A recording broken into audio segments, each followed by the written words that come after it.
ఇంకా ఇది కాకుండా ఒక అత్యంత దారుణమైనటువంటి విషయం, అమిత్ షా గారు అంబేద్కర్ గారిని ఘోరాతి ఘోరంగా అవమానించినటువంటి ఘటన నిన్న రాజ్యసభలో జరిగింది. దానికి సంబంధించినటువంటి వీడియోని ఒకసారి చూద్దాం. చాలా ఘోరంగా అమిత్ షా గారు చేసినటువంటి వ్యాఖ్యలు భారతదేశ వ్యాప్తంగా దుమారాన్ని రేపాయి. ఒకసారి అమిత్ షా గారు ఏం మాట్లాడారో ఒకసారి చూద్దాం.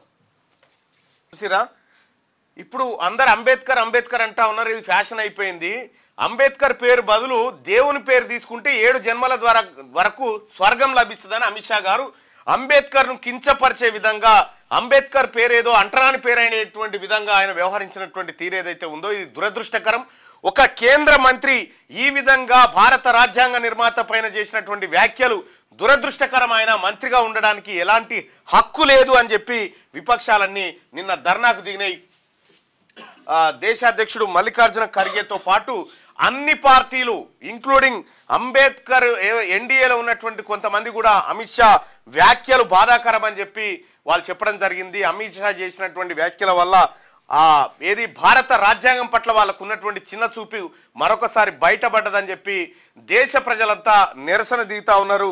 అర్ధరాత్రి వరకు, ఈరోజు అర్ధరాత్రి వరకు అమిత్ షాని మంత్రివర్గం నుంచి బర్తరఫ్ చేయాల్సిందే అని చెప్పి కాంగ్రెస్ పార్టీ అగ్రనాయకత్వం అల్టిమేటం జారీ చేసింది. అలాగే చాలామంది దేశ ప్రజలు కూడా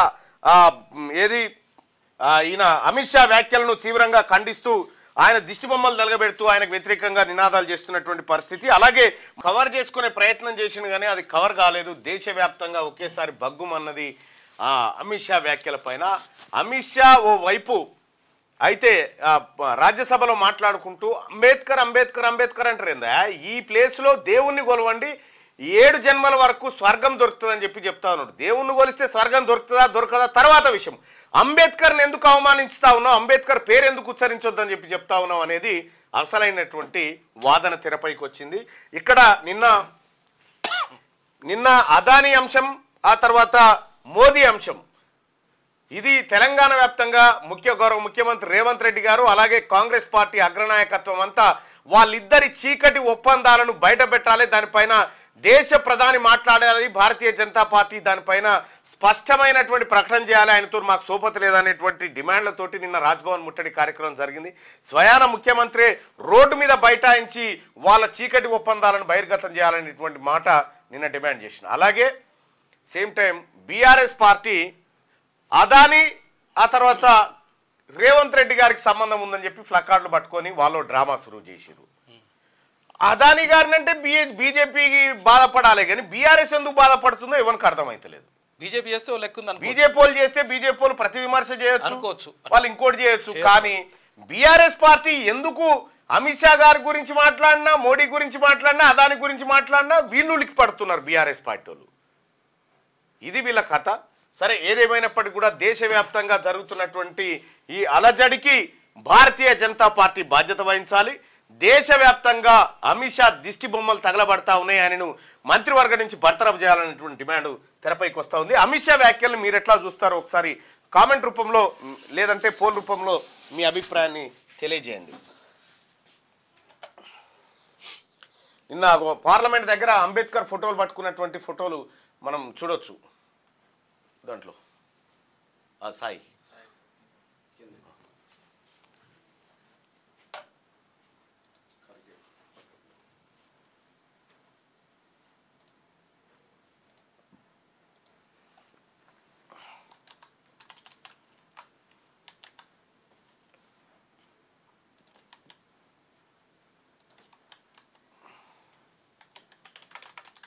చిన్నోడు పోయినా చూడు.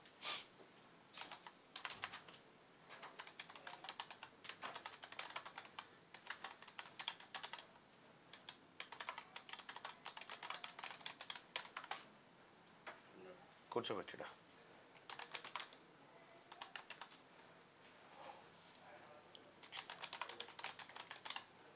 ఎవరైనా సమర్థిస్తారా? ఇంకా